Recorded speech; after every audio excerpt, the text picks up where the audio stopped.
د سوات د شنو غرونو په منځ کې د ایلم د غرونو په لمنه یوه داسې تاریخي ماڼۍ ولاړه ده چې له نږدې یوې پېړۍ راهیسې د دې سیمې د شاهي دور یادونه ژوندی ساتي. سپینه ماڼۍ چې د طبیعي ښکلا او تاریخي ارزښت له امله د سوات له مشهورو ځایونو څخه شمیرل کیږي. هر کال زرګونه کورني او بهرني سیلانیان خپل لوري ته راکاږي. دا ماڼۍ په 1941 کال کې د سوات د واکمن میاګل عبدالودود باچا صاحب په امر جوړه شوه. د اوړي په موسم کې به د ریاست مهمې حکومتي چارې، رسمي میلمستیاوې او تاریخي پریکړې د همدې ماڼۍ په تالارونو کې ترسره کېدې.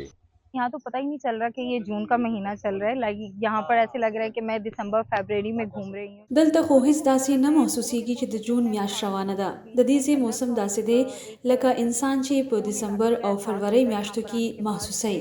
دا ډېر ښکلی او پرسکونه ځای دی. دلته لوړ غرونه دي او دا ماڼۍ د غرونو په منځ کې ودانه ده. دا یوه ډېره پخوانۍ او په زړه پورې ماڼۍ ده. په دې کې لګېدلي ټایلونه له هند څخه راوړل شوي دي.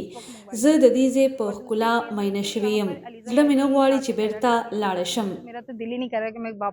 دې ودانۍ په جوړولو کې له هند څخه راوړل شوي سپین سنگ مرمر کارول شوي وو او همدې ځانګړې ډبرې دې ماڼۍ ته د سپینې ماڼۍ نوم ورکړه.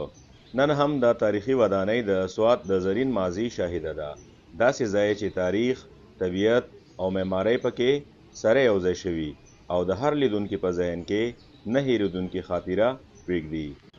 عصمت علي اخوند، شال نیوز، سپینه ماڼۍ، سوات.